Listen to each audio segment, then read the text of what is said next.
আসসালামু আলাইকুম। আপনি কি জানতে চান আপনার বাসার জন্য কোন শাওয়ার মিক্সচারটা সবচেয়ে ভালো? শাওয়ার মিক্সচার কি? কোথায় এটি ব্যবহার করা হয়? এবং সম্পূর্ণ সেটআপ পদ্ধতি? তাহলে এই ভিডিওটি আপনার জন্য। আমি ইঞ্জিনিয়ার শামীম, আপনাদের সাথেই আছি বিলটেক বাংলা থেকে। তো চলুন শুরু করা যাক। প্রথমেই আমরা জানবো যে আসলে শাওয়ার মিক্সচারটা কি? শাওয়ার মিক্সচার এক কথায় উত্তর দিলে যেটা বলা যায় যে শাওয়ার মিক্সচার হলো একটা পানির ট্যাপ যার মধ্য দিয়ে ঠান্ডা ও গরম পানি মিক্স হয়ে সহনীয় তাপমাত্রায় বিভিন্ন আউটলেট, এই যে আপনার বিভিন্ন আউটলেট আছে, এই আউটলেট দিয়ে পানিটা বাইরে বের হয়ে যায়। এটি টয়লেট ও রান্নাঘরে এবং কিছু কিছু ক্ষেত্রে ডাইনিং বেসিনেও ব্যবহার করা হয়ে থাকে।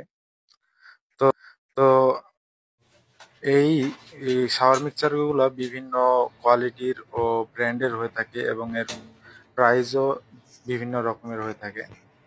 বাংলাদেশে যে সকল ব্র্যান্ডের শাওয়ার মিক্সচার গুলো বেশি পাওয়া যায় সেগুলো হচ্ছে আরএফএল, চারু, সাত্তার, শরীফ, আকিজ, এসব ব্র্যান্ডের আপনার শাওয়ার মিক্সচার পাওয়া যায়। এছাড়াও জাপানের টোটো এবং থাইল্যান্ডের কোটো, এসব শাওয়ার মিক্সচার গুলো সচরাচর বাংলাদেশে ব্যবহার হয় বেশি।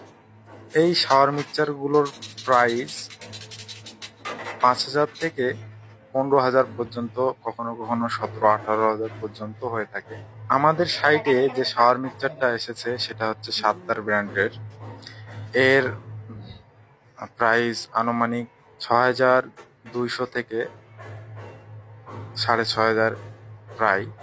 তো এই শাওয়ার মিক্সচারগুলোর হ্যান্ডেল বা লিভারগুলো এবং উপরের যে প্লেটটা থাকে সেটা হচ্ছে আপনার স্টেনলেস স্টিলের, এবং যেটা হচ্ছে কনসিল আকারে যদি টয়লেটের মধ্যে বা যে কোনো ওয়ালে, যে আমরা তো শাওয়ার মিক্সচারটা সেট আপ করি, যে কনসিল আকারে যেটা ভিতরে থাকে আপনার ওয়ালের ভিতরে কনসিল আকারে, সেটা হচ্ছে আপনার পিতলের হয়ে থাকে।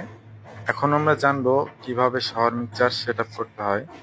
তো সেট আপ করার পূর্বে আমাদের যেটা করতে হবে, যে আমাদের যেটা কনসিল আকারে থাকবে, আমরা যখন সেট আপ করবো তখন তো আমরা শুধুমাত্র টাইলসের আগে যেহেতু সেট আপ করতে হয় কনসিল আকারে যেগুলো শাওয়ার মিক্সচার, তো এই জন্য আমরা কি করব, প্রথমে এর লিভার গুলো খুলে রেখে দেবো, লিভার বা হ্যান্ডেল যেগুলো আছে, এবং প্লেট, উপরের যে প্লেটটা থাকে এই প্লেট গুলা খুলে ফেলবো।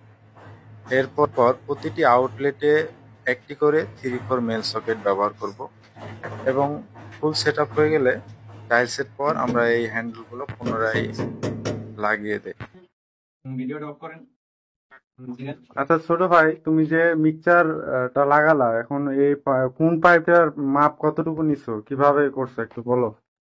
এটা আমাদের যে শাওয়ার মিক্সার যে সেন্টারটা, শাওয়ার মিক্সারটা যে হাইটে থাকবে, এই হাইটটা হইলো কি আপনার ফ্লোর থেকে এটা 44 ইঞ্চি থাকবে। এটা 44 ইঞ্চি? 44 ইঞ্চি থাকবে না, 44 ইঞ্চি। এটা টাইসের পর আপনার 42 ইঞ্চি ক্লিয়ার থাকবে এটা।